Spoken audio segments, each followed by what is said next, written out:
Welcome to సాక్ష్యం TV. ముందుగా headlines చూద్దాం. సీఎల్పీ సమావేశంలో సీఎం రేవంత్ రెడ్డి ఆగ్రహం. పార్టీ గీత దాటితే ఊరుకునేది లేదని ఎమ్మెల్యేలకు సీఎం హెచ్చరిక. ప్రభుత్వ సంక్షేమ పథకాలను ప్రజల్లోకి తీసుకెళ్లాలన్న సీఎం. ఎమ్మెల్యేలు ప్రతి గ్రామంలో పర్యటించేలా కార్యాచరణ చేపట్టాలన్న రేవంత్ రెడ్డి. ముగిసిన ఏపీ మంత్రివర్గ సమావేశం, పలు కీలక నిర్ణయాలు. ఎస్సీ వర్గీకరణ ముసాయిదా ఆర్డినెన్స్ కు రాష్ట్ర మంత్రివర్గం ఆమోదం. అసెంబ్లీ హైకోర్టు భవన నిర్మాణ ప్రతిపాదనలకు ఆమోదం. 617 కోట్లతో అసెంబ్లీ, 786 కోట్లతో హైకోర్టు భవన నిర్మాణం.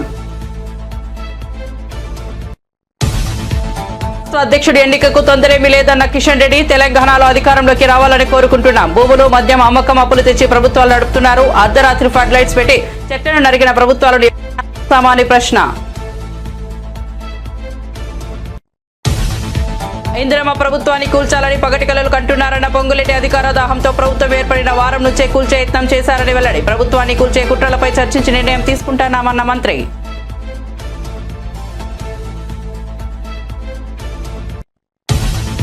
సిటిజన్స్ గ్లోబల్ క్యాపబిలిటీ సెంటర్ ను ప్రారంభించిన మంత్రి శ్రీధర్ బాబు. హైదరాబాద్ మహానగరం గ్లోబల్ బిజినెస్ హబ్ గా మారిందన్న మంత్రి శ్రీధర్ బాబు. కమర్షియల్ స్పేస్ కు బాగా డిమాండ్ పెరిగిందని వెల్లడి. ఢిల్లీ, చెన్నై లాంటి మెట్రో నగరాలతో పోలిస్తే హైదరాబాద్ లో 56% వృద్ధి రేటు ఉందని వెల్లడి. విచారణకు హాజరైన మన్నె క్రిషాంక్. గచ్చిబౌలి పిఎస్ లో విచారణకు హాజరైన BRS social media convener. Gachibowli భూముల వివాదంలో ఏఐ ఫోటోలు సోషల్ మీడియాలో పోస్ట్ చేశారని నోటీసులు.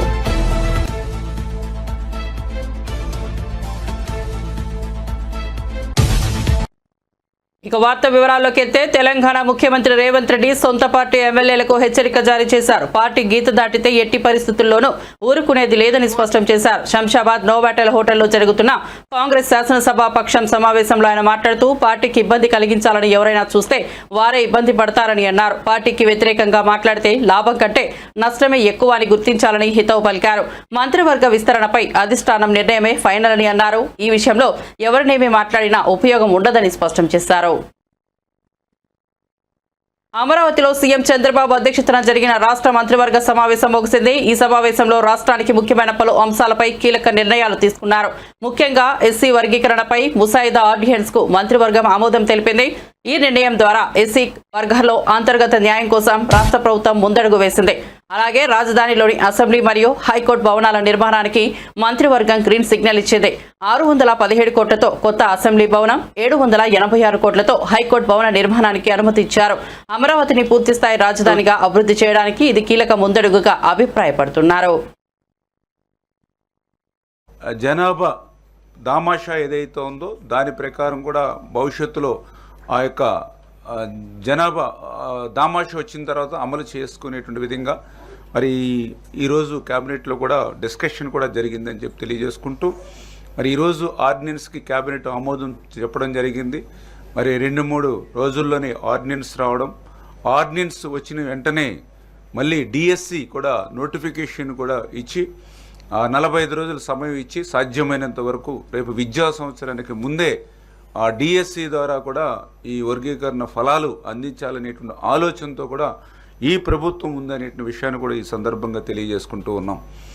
అదేవిధంగా ఏదైతే మరి ఎన్నికల్లో ఆ రోజు తెలుగుదేశం, జనసేన, బీజేపీ ఏదైతే ఎన్డీఏ కూటమి ఆ రోజు వేట నిషేధ సమయంలో మత్స్యకారులకి 10,000 రూపాయలు ఇచ్చేటువంటి సాయాన్ని 20,000 రూపాయలకి పెంచి ఇస్తామని ఏదైతే చెప్పడం జరిగిందో, మరి ఆ యొక్క 20,000 రూపాయలు కూడా మరి ఈ యొక్క ఏప్రిల్ నెలలోనే 26వ తేదీకి అలా ఆ రోజు మరి గౌరవ ముఖ్యమంత్రి చంద్రబాబు నాయుడు గారు కూడా మరి ఒక మత్స్యకార గ్రామాన్ని సందర్శించి ఆ మత్స్యకార గ్రామంలోనే ఈ యొక్క 20,000 రూపాయలకు పెంచినటువంటి సాయాన్ని వేట నిషేధ కాలంలో ఎవరైతే ఉంటారో వాళ్ళకు అందించేటువంటి ప్రక్రియ కూడా ఆ 20,000 సాయం ఈ యొక్క ఏప్రిల్ 26వ తేదీన అందజేయాలనేటువంటిది కూడా ఒక నిర్ణయంగా మరి భావించడం జరిగిందని చెప్పి కూడా మీ ద్వారా కూడా తెలియజేసుకుంటూ, మరి అదేవిధంగా ఏదైతే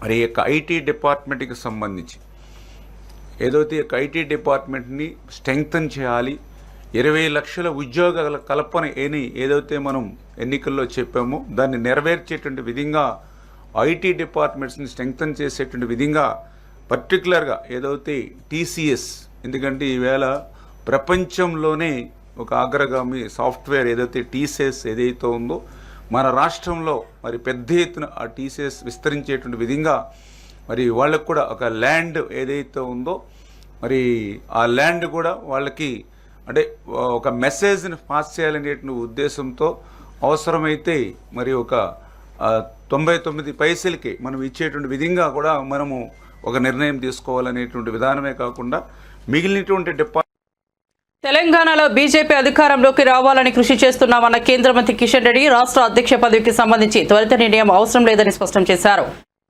హైదరాబాద్లో మీడియాతో మాట్లాడిన ఆయన ప్రస్తుతం రాష్ట్ర ప్రజల సమస్యలపై తమ దృష్టి కేంద్రీకరించామని తెలిపారు. రాష్ట్ర ప్రభుత్వాలను విమర్శించిన కిషన్ రెడ్డి భూములు అమ్మడం, మద్యం అమ్మకాలపై ఆధారపడే పాలన కొనసాగుతోందని మండిపడ్డారు. అదేవిధంగా హెచ్సియు భూ కుంభకోణాన్ని ప్రస్తావిస్తూ అర్ధరాత్రి ఫ్లడ్లైట్స్ వెలుగులో చెట్లను నరుకుతున్న ప్రభుత్వాన్ని ఎప్పుడైనా చూసామా అని ప్రశ్నించారు. హెచ్సియులో జింకలు, నెమలు సహజంగా ఉండటం వాస్తవమేనని వాటిని ప్రదర్శించడంలో తప్పేమీ లేదన్నారు. తెలంగాణలో రాజకీయాలు రోజురోజుకి వేడెక్కుతున్నాయి. బీఆర్ఎస్ రజతోత్సవ సభను పురస్కరించుకుని మాజీ మంత్రి ఎమ్మెల్యే జగదీష్ రెడ్డి సంచలన వ్యాఖ్యలు చేశారు. బంగ్లాదేశ్లో ప్రజల తిరుగుబాటును తట్టుకోలేక అక్కడ ప్రధాని పారిపోయినట్లు రేవంత్ రెడ్డి కూడా తెలంగాణ ప్రజల తిరుగుబాటును తట్టుకోలేక పారిపోవాల్సిన పరిస్థితి వచ్చేలా ఉందని ఘాటు వ్యాఖ్యలు చేశారు. వరంగల్లో జరగబోయే బీఆర్ఎస్ రజతోత్సవ సభ కేవలం పార్టీ విజయోత్సవ సభ మాత్రమే కాదని ఇది ప్రజల కోపాన్ని, తిరుగుబాటుకు వ్యక్తం చేసే వేదికగా మారుతోందన్నారు. ప్రజలు కాంగ్రెస్ ప్రభుత్వ మోసాలకు మరోసారి గుణపాఠం చెప్తారని హెచ్చరించారు. పోలీసులను అడ్డం పెట్టుకొని తిరుగుతాం, పోలీసులు మమ్మల్ని కాపాడతారు, ఏదో టీఆర్ఎస్ కార్యకర్తల మీద కేసు పెట్టి భయపెట్టవచ్చు, సోషల్ మీడియాలో రాష్ట్రంలో మీద కేసులు పెట్టి భయపెట్టవచ్చు, అది ఒక పిచ్చి భ్రమంలో ఉన్నారు. కానీ ఒక్కసారి ప్రజల్లో తిరుగుబాటు మొదలైతే పోలీసు, మిలిటరీ ఎవ్వడు కూడా ఆపలేడు. ఉరికిచ్చుడు మొదలైతే ఒక్కడు కూడా ఊళ్ళకి రాలేడు. కాంగ్రెస్ పార్టీ ఎమ్మెల్యేలు కావచ్చు, మంత్రులు కావచ్చు, ఊళ్ళలో తిరగలేడు. ఇవాళ గాల్లో తిరుగుతున్న మంత్రులు గాల్లోనే కలిసిపోవాలి తప్ప ఎక్కడ కూడా దిగలేరు. తుంగతుర్తిలో, హుజూర్నగర్లో, సూర్యాపేటలో కాదు, తెలంగాణలో ఏ జిల్లాలో కూడా దిగలేరు. చరిత్ర చాలా సందర్భాల్లో చెప్పింది ఈ విషయాన్ని. మొన్ననే చూసినాం మనం. 4-5 నెలల క్రితం బంగ్లాదేశ్ అధ్యక్షురాలు పారిపోయి వచ్చి భారతదేశంలో దాచుకుంటుంది. పోలీసే కాదు, మిలిటరీ మొత్తం చుట్టూన్నా ఆపలేకపోయింది. ప్రజలు తిరుగుబాటు మొదలైంది. అగో ఇవాళ ప్రజలు మా తిరుగుబాటుకు సూచనగా వరంగల్కు చేరాలి, కేసీఆర్ దగ్గరికి చేరాలి అన్న పద్ధతిలో ఉన్నది ఇవాళ తెలంగాణ ప్రజలు ఆలోచిస్తున్నారు. వరంగల్లో జరిగే సభ బీఆర్ఎస్ రజతోత్సవ సభ మాత్రమే కాదు, కాంగ్రెస్ పార్టీ ప్రభుత్వం పైన తెలంగాణ ప్రజల తిరుగుబాటు సభగా మారుతున్నది. ఆ పరిస్థితి వస్తుంది. తెలంగాణ అభివృద్ధి వేగాన్ని ఎదిరించలేక ప్రతిపక్షాలు దుష్ప్రచారం చేస్తున్నాయని మంత్రి శ్రీధర్బాబు పేర్కొన్నారు. హైదరాబాద్లో సిటిజన్స్ గ్లోబల్ క్యాపబిలిటీ సెంటర్ను ప్రారంభించిన అనంతరం మాట్లాడిన ఆయన రాష్ట్ర రాజధాని హైదరాబాద్ ఇప్పుడు గ్లోబల్ బిజినెస్ హబ్గా మారిందని తెలిపారు. ఢిల్లీ, చెన్నై వంటి మెట్రో నగరాలతో పోలిస్తే హైదరాబాద్లో కమర్షియల్ స్పేస్కు 56% అధిక డిమాండ్ ఉందని వివరించారు. ఈ వేగం కొనసాగితే 2030 నాటికి దేశ జీడీపీలో తెలంగాణ వాటా $1 ట్రిలియన్ చేరుతుందన్నారు. అభివృద్ధిపై రాజకీయం చేయకుండా అన్ని వర్గాలు కలిసి పనిచేయాలని పిలుపునిచ్చారు. టీటీడీ పాలక మండలి సభ్యుడు భానుప్రకాష్ రెడ్డి తీవ్రస్థాయిలో స్పందించారు. కరుణాకర్ రెడ్డి నీకు దృష్టిలోపమా, ఇష్టం వచ్చినట్టు అసత్య ప్రచారం చేయడం సరైనది కాదు అంటూ మండిపడ్డారు. నోరు ఉందని చెప్పకుండా మాట్లాడితే కఠిన చర్యలు తప్పవని హెచ్చరించారు. టీటీడీ వ్యవహారాలను ప్రతిష్టహీన పరిచేలా నిరాధార ఆరోపణలు చేస్తే చట్టపరమైన చర్యలు తీసుకోవాల్సి వస్తుందని స్పష్టం చేశారు. ప్రతిష్టాత్మకమైన ధార్మిక సంస్థలను రాజకీయ ప్రయోజనాల కోసం వాడుకోవడం సహించబోమన్నారు. ప్రపంచ ఆధ్యాత్మిక రాజధాని తిరుమల తిరుపతి దేవస్థానాన్ని, కోట్లాది మంది శ్రీవారి భక్తుల మనోభావాల్ని కించపరిచే విధంగా, బాధపడే విధంగా, గాయపడే విధంగా గతంలో టీటీడీ ధర్మకర్తల మండలి సభ్యుడిగా, టీటీడీ ధర్మకర్తల మండలి అధ్యక్షుడిగా పనిచేసినటువంటి భూమన కరుణాకర్ రెడ్డి గారు గత వారం ముందు టీటీడీ గోశాల్లో గోవులు, దూడలు చనిపోతున్నాయి.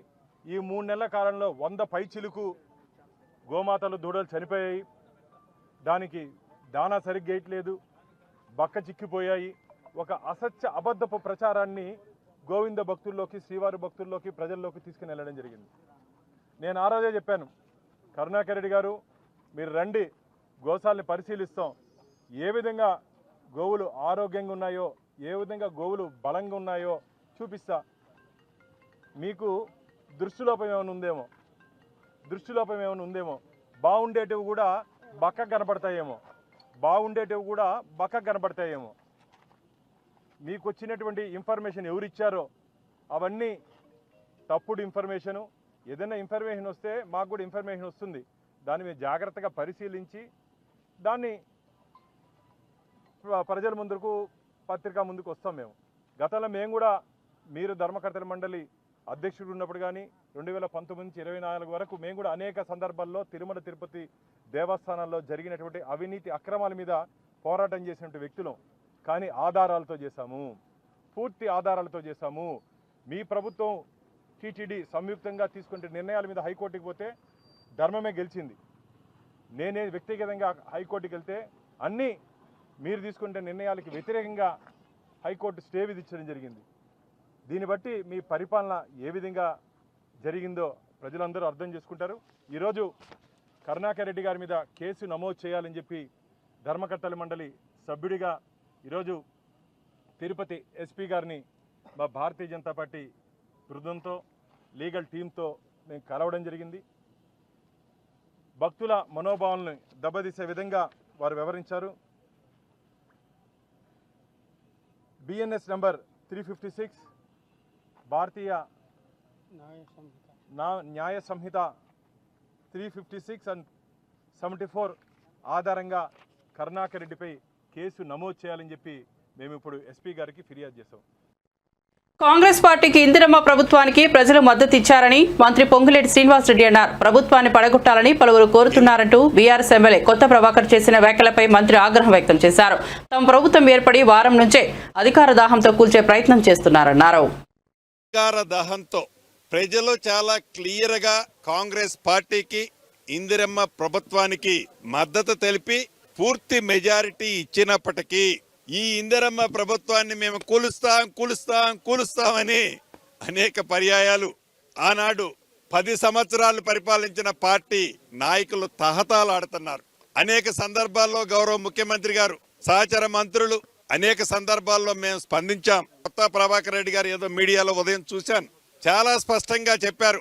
ఏదైతే మొదటి నుంచి ధరణి కార్యక్రమం ద్వారా గడిచిన 10 సంవత్సరాలలో అధికారంలో ఉన్న పార్టీ అక్రమంగా పేదోళ్ల ఆస్తిని, పేదోళ్ల భూమిని, ప్రభుత్వ భూములని, వక్ఫ్ బోర్డు భూములని, రెవెన్యూ భూములని, అటవీ శాఖ భూములని వారి తొత్తులకి కట్టబెట్టామని చెబుతూ వచ్చామో, ఆ కట్టబెట్టి లబ్ధి పొందిన లబ్ధిదారులు ఎవరైతే ఉన్నారో ఆ లబ్ధిదారులకి ఏ భూభారత్నైతే నిన్న లాంచ్ చేశామో, ఏ భూభారత్ వస్తే పేదవాడికి న్యాయం జరుగుద్ది, ప్రభుత్వ స్థలాలకి పూర్తి భద్రత ఉంటది అని ఒక సదుద్దేశంతో భూభారత్ని లాంచింగ్ చేయటానికి కొన్ని గంటల ముందే ఆ గౌరవ శాసనసభ్యులు కొత్త ప్రభాకర్ రెడ్డి గారు అన్నది వారి గుండెల్లో రైలు ఎలా పరిగెడుతుందో, వారి ఆందోళన ఏంటో ఈ భూభారత్ వచ్చిన తర్వాత చాలా స్పష్టంగా అర్థమవుతుంది.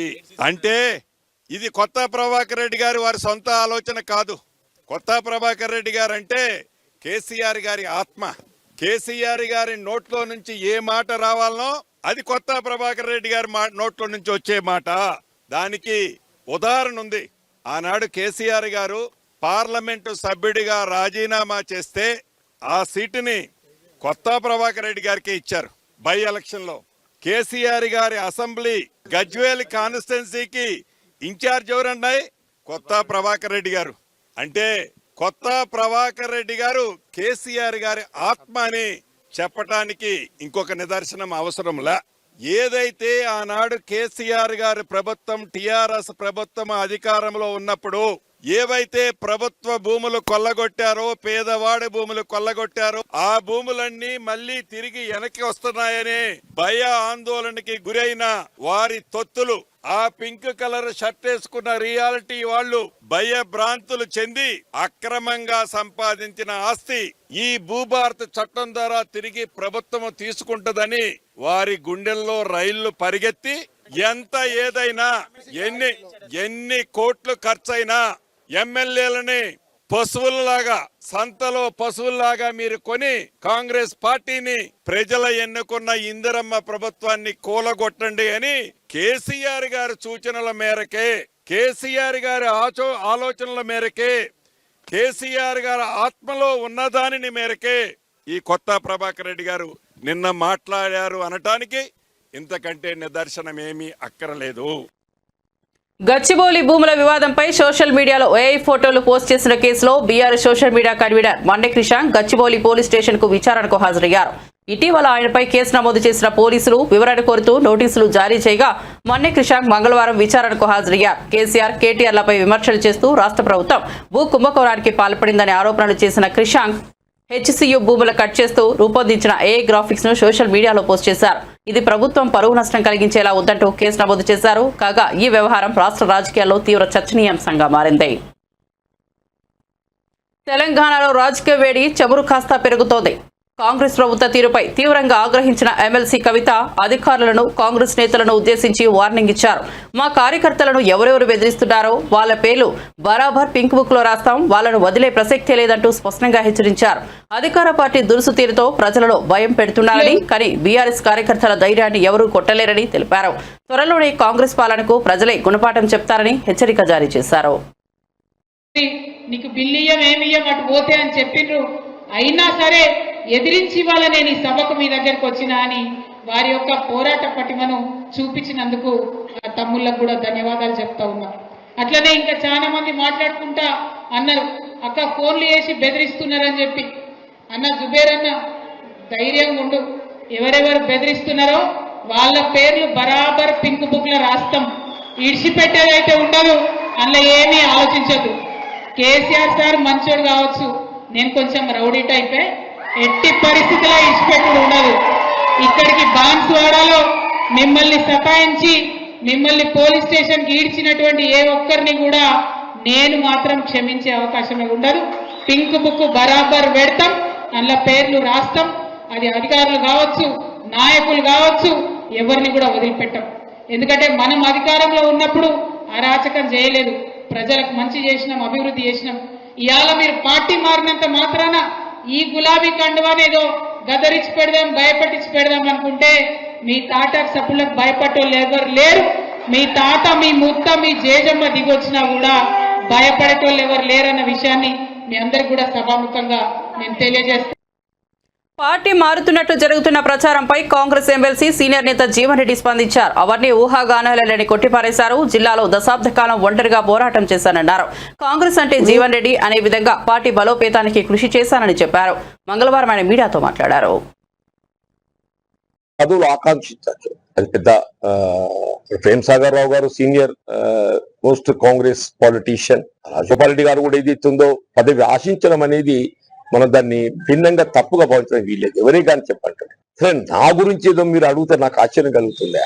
ఇవాళ మొత్తం తెలంగాణ రాష్ట్రంలో ఆయన సీనియర్ మోస్ట్. తెలంగాణ రాష్ట్రం వచ్చి నాకంటే సీనియర్ ఎవరైనా ఉన్నారు అని చెప్పంటే వి హనుమంతరావు గారు ఒకరు ఉండొచ్చు. నాకంటే సీనియర్ ఎవరైనా ఉన్నారు అని చెప్పంటే కేవలం వి హనుమంతరావు గారు ఒకరు ఉండొచ్చు అనుకుంటూ, వారు ఒకరు ఉన్నారు, ఉండొచ్చు కాదు, ఉన్నారు వి హనుమంతరావు గారు. ఇవాళ జానారెడ్డి ఈజ్ ఆల్సో, జానారెడ్డి గారు కూడా పార్టీ పరంగా నాకంటే 4 సంవత్సరాలు తదుపరి కాంగ్రెస్ వచ్చి. ఇప్పుడు ఇదేనా అంశాల పట్ల భిన్నాభిప్రాయాలు కలిగి ఉండొచ్చు. భిన్నాభిప్రాయాలు ఏర్పడ్డంత మాత్రాన ఏదైతుందో మీరు పార్టీ విడతారు. నాటువంటి గురించి మీరు మాట్లాడటానికి మీకు ఎట్లా వస్తుందే? 4 దశాబ్దాలకు వెళ్ళి ఏదైతుందో నేనే కాంగ్రెస్ నేను అనే విధంగా మీకు 1996 అప్పుడు ఉమ్మడి రాష్ట్రంలో 294 స్థానాలలో Congress was with only 24 seats. I one with 54,000 majority. 99 ప్రతిపక్షం. 2004లో కేసీఆర్ గారిపై 6-8లో 2 సార్లు నేను పోటీ చేశాను. పార్టీ ఆలోచన విధానానికి అనుగుణంగా అంటూ నేను కేసీఆర్ గారిపై పోటీ చేసింది. 2014లో 3 ఉత్తర తెలంగాణ జిల్లాల్లో నేను ఒక్కనే ఏకైక ప్రతినిధిని. 3 ఉత్తర తెలంగాణ జిల్లాలలో నేను ఒక్కనే ఏకైక ప్రతినిధిని. ఆదిలాబాద్, నిజామాబాద్, కరీంనగర్. ఈ 3 కలిపి ఎన్ని అంటే 13, 10, 23, 9, 32 ఏకైక ప్రతినిధి. మెదక్కి వెళ్ళి గీతారెడ్డి గారును కిష్టారెడ్డి గారు గెలిస్తే కిష్టారెడ్డి గారు అర్థాంతరంగా వారు అకాల మరణం గురి కావడంతో అది మళ్ళీ బీఆర్ఎస్ చేతిపోయింది. గీతారెడ్డి గారు ఒకరు మెదక్కి 2019లో మొత్తం 42 శాసనసభ నియోజకవర్గాలు ప్రాతినిధ్యం వహించబడే విధంగా నేను పేర్కొన్న 3 ఉత్తర తెలంగాణ జిల్లాలలో కేవలం శ్రీధర్ బాబు గారు ఒక్కరే శాసనసభ్యుడు. శ్రీధర్ బాబు ఒక్కరే శాసనసభ్యుడు. వారికి తోడు ఏదైతుందో నేను 42 శాసన నియోజకవర్గాల ప్రాతినిధ్యం వహించబడే విధంగా పట్టభద్రులకు అవకాశం కల్పిస్తే దశాబ్ద కాలం చెప్పంటాను నేను.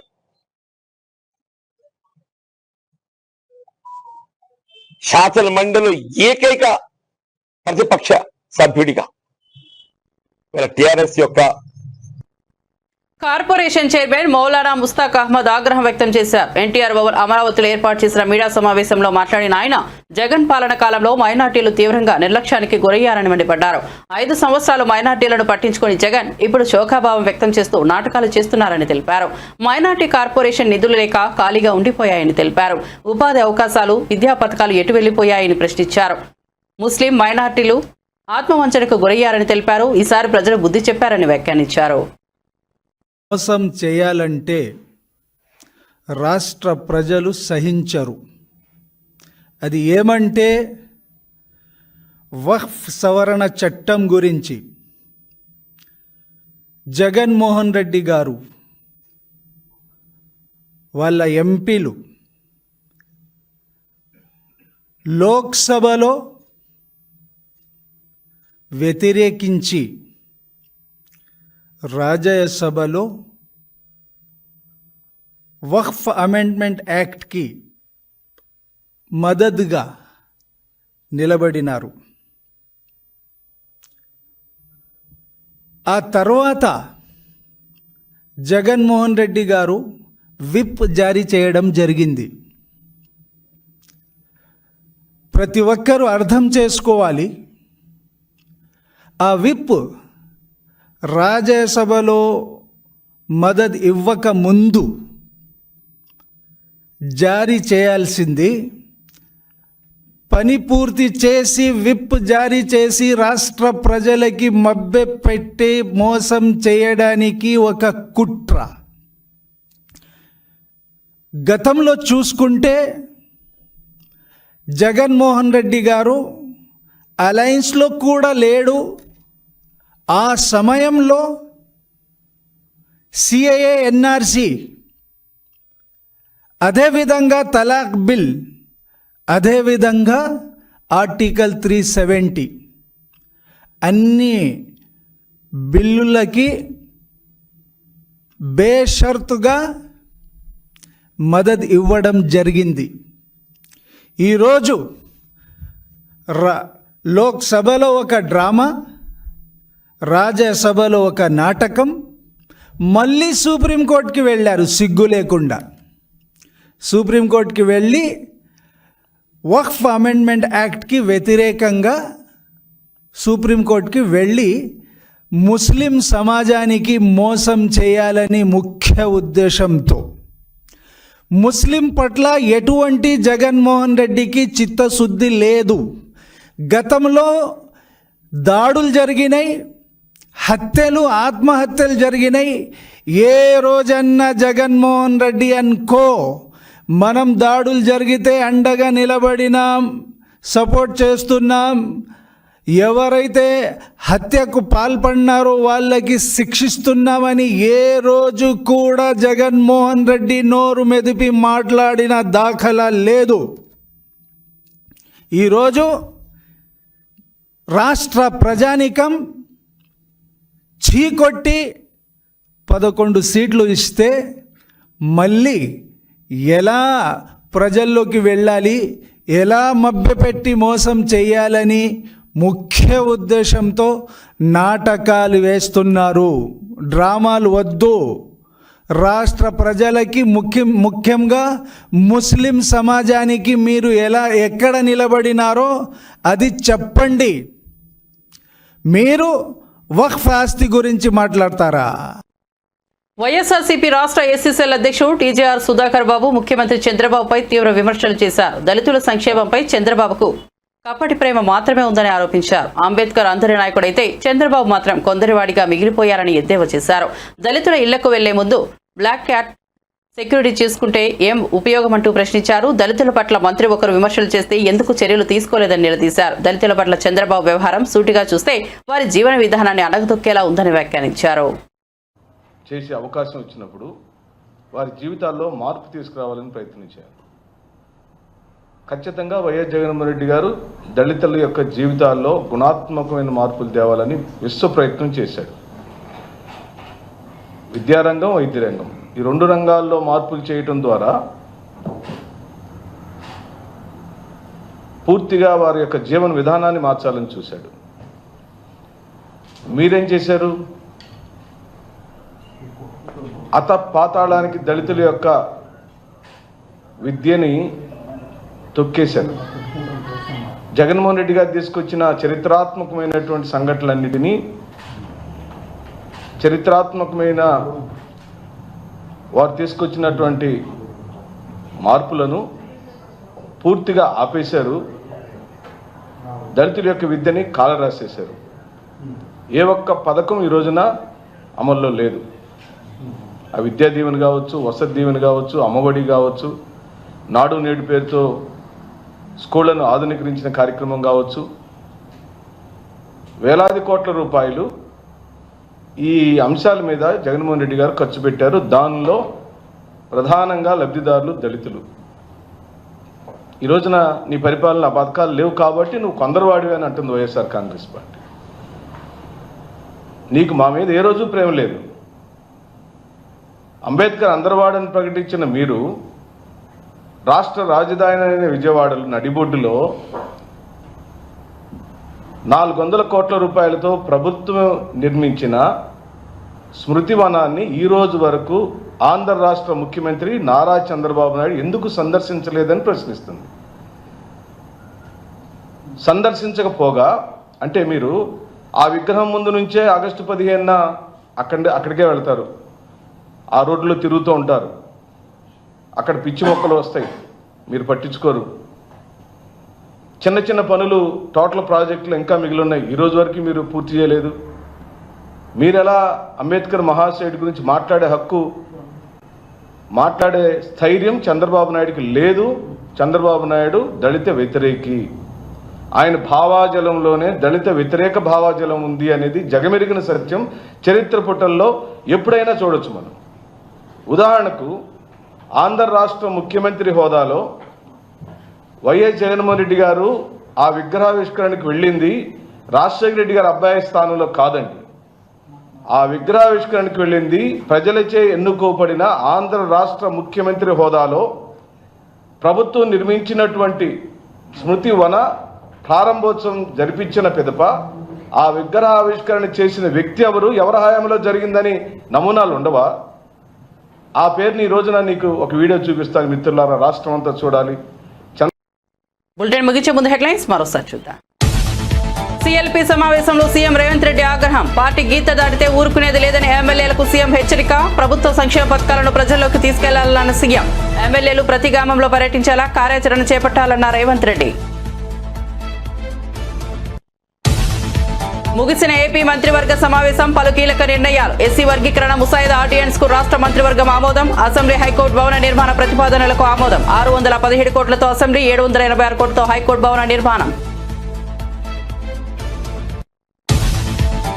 అధ్యక్షుడి ఎన్నికకు తొందరేమీ లేదన్న కిషన్ రెడ్డి. తెలంగాణలో అధికారంలోకి రావాలని కోరుకుంటున్నాం. భూములు, మద్యం అమ్మకం అప్పులు తెచ్చి ప్రభుత్వాలు నడుపుతున్నారు. అర్ధరాత్రి ఫ్లడ్ లైట్స్ పెట్టి చెట్లను నరికిన ప్రభుత్వాలు సామాన్య ప్రశ్న.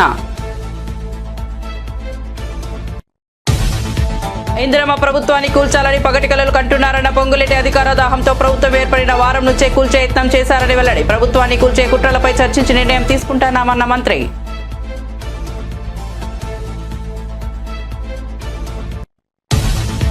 సిటిజన్స్ గ్లోబల్ క్యాపబిలిటీ సెంటర్ ను ప్రారంభించిన మంత్రి శ్రీధర్ బాబు. హైదరాబాద్ మహానగరం గ్లోబల్ బిజినెస్ హబ్ గా మారిందన్న మంత్రి శ్రీధర్ బాబు. కమర్షియల్ స్పేస్ కు బాగా డిమాండ్ పెరిగిందని వెల్లడి. ఢిల్లీ, చెన్నై లాంటి మెట్రో నగరాలతో పోలిస్తే హైదరాబాద్ లో 56% వృద్ధి రేటు ఉందని వెల్లడి. విచారణకు హాజరైన మన్నె క్రిషాంక్, గచ్చిబౌలి పిఎస్ లో విచారణకు హాజరైన BRS social media convener. Gachibowli భూముల వివాదంలో ఏఐ ఫోటోలు సోషల్ మీడియాలో పోస్ట్ చేశారని నోటీసులు.